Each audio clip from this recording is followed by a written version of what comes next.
बाकी क्वेश्चंस मैं बाद में लूँगा, पहले इसी क्वेश्चन का आंसर दे रहा हूँ।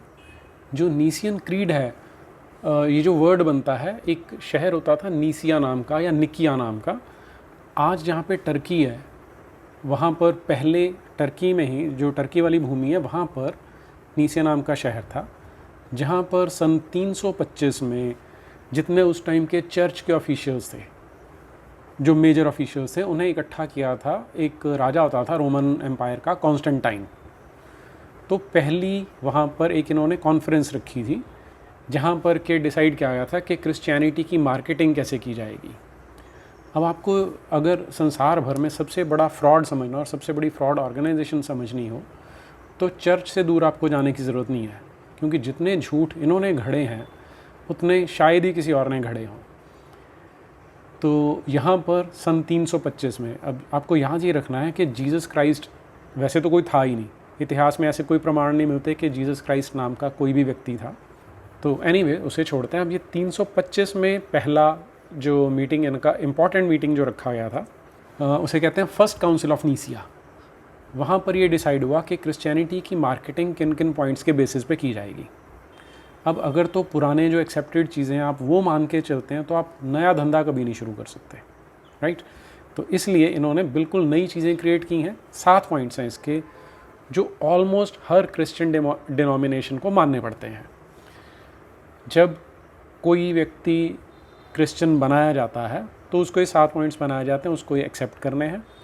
संडे को जब इनका मास होता है तब भी ये जो 7 पॉइंट्स हैं इनको रिपीट किया जाता है। थोड़ा बहुत अलग अलग डिनोमिनेशंस में 1-2 शब्द का अंतर है, लेकिन बाय एंड लार्ज ये है। पहला है लॉर्ड जीसस क्राइस्ट आज तक का गॉड का एक ही बेटा है। अब ये एक्सक्लूसिविटी का क्लेम है। अगर आप हमारे देश की बात करेंगे तो यहाँ पर जो वैदिक परंपरा है उसका मानना ये है कि हर व्यक्ति, अब शब्द देखिए, हम यहाँ पे व्यक्ति की बात करते हैं।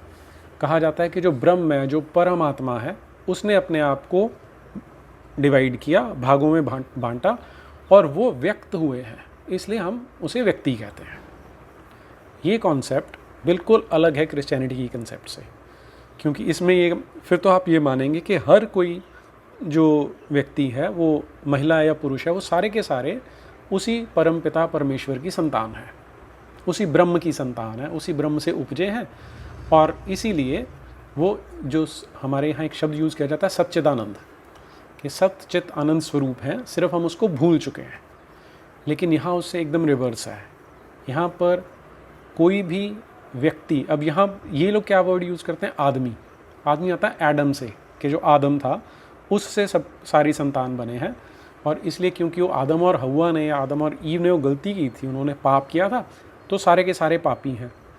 तो गॉड का बेटा क्योंकि एक ही है, वो पापी नहीं होना चाहिए, इसलिए गॉड ने क्या किया वो दूसरे पॉइंट में से निकल के आता है। जीसस की माँ जो मेरी थी या मरियम थी, वो कुंवारी थी और उसे होली घोस्ट ने गर्भवती किया था। तो कुंवारी भी है और प्रेग्नेंट भी है, क्योंकि उसको एक होली घोस्ट है, वो आता है, वो प्रेग्नेंट करके चला जाता है। अब वो एक ऐसी महिला जिसकी सगाई हो चुकी है, उसको क्यों प्रेग्नेंट करके जाता है, इसके बारे में नहीं पूछना आपने, क्योंकि पूछेंगे तो फिर दुकानदारी बंद होने का चांस है। तो इसलिए जो दुकानदार हैं ये चर्च में बैठे हुए, वो कहते हैं आपने सवाल नहीं पूछने, राइट। और हाँ, जो वो आप बात कर रहे थे कि ओनली सन की बात क्यों है, ओनली सन की बात इसलिए है कि क्योंकि ये सारे का सारा एक बिज़नेस है। तो अगर आपके पास एक्सक्लूसिव नहीं होगा, आपका एकाधिकार नहीं होगा, तो आपका बिज़नेस उतना अच्छा नहीं चलेगा। तो एक ही बेटा है और उसकी जिम्मेवारी चर्च ने ले रखी है, इसलिए तुम चर्च में जाओगे तो चर्च वालों का धंधा चलेगा, पर तुम्हें ये बताया जा रहा है कि गॉड का एक ही बेटा हुआ है, राइट। चलिए तीसरा पॉइंट, जीसस हमारे लिए सूली पर चढ़ा था, वहाँ पर वो मारा गया और फिर उसे दफना दिया गया। तो हमारे लिए क्यों चढ़ा, कि गॉड जिसको सारा कुछ पता है, बहुत दयावान है, बहुत इंटेलिजेंट है, सबसे इंटेलिजेंट है वो तो, क्योंकि उसे सब कुछ पता है। तो उसे ये नहीं पता था कि ये जिन संतानों को पैदा कर रहा है, जो उसने सृष्टि रची है, इसमें लोग पाप करेंगे। तो बाद में उसे लगा अच्छा पाप कर रहे हैं। अब आपको ये ध्यान रखना है, गॉड बाइबल का है, ये हिंदुस्तान का गॉड नहीं है। तो उसने सोचा यार इनको बचाऊं कैसे। फिर उसने एक नई टेक्निक, एकदम नया फॉर्मूला चुना कि एक सगाई हो चुकी महिला के पास जाता है, उसको प्रेग्नेंट कर देता है, ठीक है। फिर उससे जो बच्चा पैदा होता है उसको सूली पे लटका देता है। फिर इतना तो मानना ही आपको, इसके अलावा आपको ये भी मानना है कि वहाँ पे वो मारा गया। अब लटकाया तो मारा जाएगा, फिर उसको दफना दिया गया। ओके, चौथे पॉइंट पे आइए। इसके 3 दिन बाद वो उठ खड़ा हुआ, जिसे रेजरेक्शन कहा जाता है, और फिर वो हेवन में चला गया। अब ये इतना अजीबोगरीब रास्ता क्यों अपनाया, इस पर आपको क्वेश्चन नहीं करना, आपको ये मान के चलना है। अब यहाँ तक की कहानी क्या है कि सन ऑफ गॉड है, गॉड का बेटा है। अब ये SON सन को आप SUN बना दीजिए, सन ऑफ गॉड। कि जो सूर्य देव हैं वो जब हर रोज़ सूर्य उदय होता है तो 21 जून से लेके 21 दिसंबर तक जो दिन है वो छोटे होते जाते हैं। 22 दिसंबर को सबसे छोटा दिन आता है, तो 22, 23, 24 3 दिन है जो सबसे छोटे रहते हैं, क्योंकि ऐसा लगता है कि सूर्य एक ही जगह से उदय हो रहे हैं। फिर 25 दिसंबर को जहाँ से सूर्य उदय होता है वो थोड़ा सा शिफ्ट कर जाता है पूर्व की दिशा में, ईस्ट की डायरेक्शन में 1 डिग्री शिफ्ट हो जाता है। तो अब दिन बड़े होने शुरू हो जाते हैं। तो पुराने समय में ये कहानियों के थ्रू बताया जाता था कि सूर्य अंधेरे और उजाले की लड़ाई हो रही है। तो ये जो 6 महीने हैं जून से लेकर दिसंबर तक के, इनमें सूर्य धीरे धीरे हार रहा है और उसके बाद उसमें सूर्य धीरे धीरे जीतना शुरू हो जाता है। अब ये जो 3 दिन है, इसमें बोल दिया कि वो रेजरेक्शन हो गया 3 दिन के बाद, कि वो वापस जीवित हो गया। जैसे हमारे यहाँ अभी भी जो कहानियाँ प्रचलन में आप देखिए कि चंद्रमा की कहानी है कि उसकी 27 पत्नियाँ हैं जिनके पास वो एक एक दिन के लिए जाता है या एक एक रात के लिए जाता है। तो जो चंद्रमा है वो धरती के चारों ओर जो चक्कर लगाता है वो 27-28 दिन का चक्कर है, और वहाँ पर क्योंकि 27 नक्षत्र हैं तो उन्हें उनकी पत्नी बोल दिया। अब इसका अर्थ ये नहीं कि आप सच में ऐसा मानेंगे कि 2000 साल पहले चंद्रमा का जन्म हुआ था। ये सारा फ्रॉड यहाँ पर चर्च के द्वारा किया जाता है। चलिए जी, 5वां पॉइंट, जीसस हेवन में गॉड के दाएं हाथ बैठता है। तो वहाँ पर एक उन्होंने दरबार लगा रखा है, गॉड भी बैठा है और जीसस क्राइस्ट भी बैठा है। जीसस क्राइस्ट उनकी जो सिंहासन है उसके राइट साइड पे है। अब ये यहाँ पर जो सिंहासन लगा है, जो दरबार लगा, उसमें हो क्या रहा है वो ये कभी इजीली नहीं बताया जाता। हो सकता है वहाँ पर ये जो इनके फरिश्ते हैं, एंजल्स हैं, उनका कोई डांस चलता हो जैसे सब लोग देखते हैं, लेकिन जीसस क्राइस्ट दाएं हाथ बैठते हैं। पहले वो सीट खाली नहीं होगी, अब वो बैठते हैं। एनीवे, हमें उस दिन की प्रतीक्षा है जब मुर्दे उठ खड़े होंगे। जजमेंट डे आएगा जिस दिन सारे मुर्दे अपनी कब्रों में से उठ के बाहर आ जाएंगे। तो ये आपको बताता है कि ऐसी जगह पे ये फ्रॉड बनाया गया था जहाँ पर लोगों को दफनाया जा रहा था।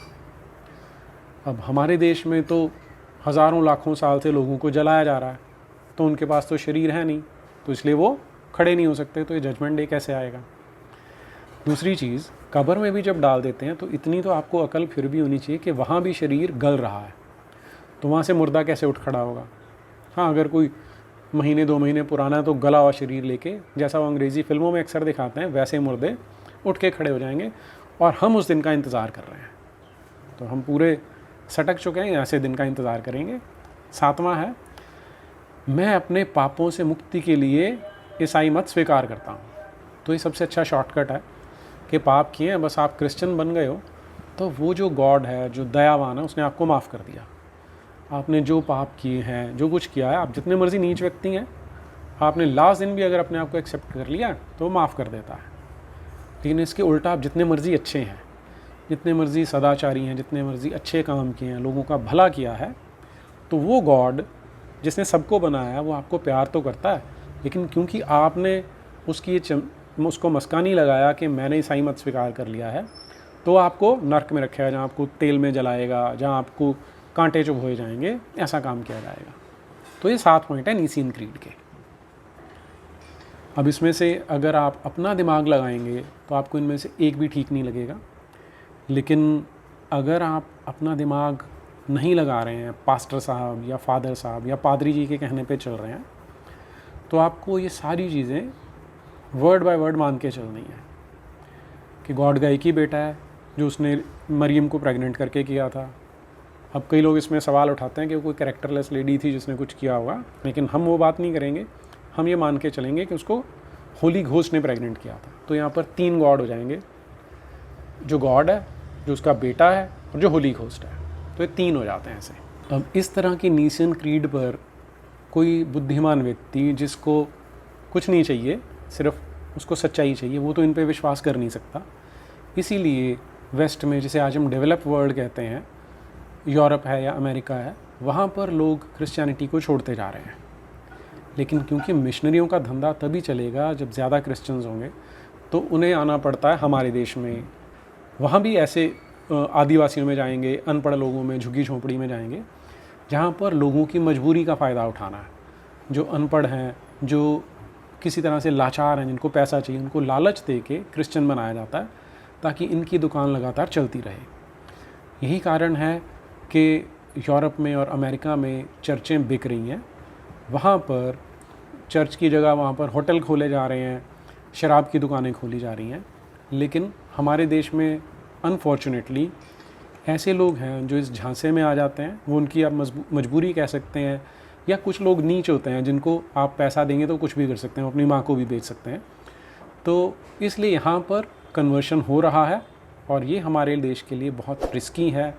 सबको मिलजुल कर इस बुराई का अंत करना चाहिए।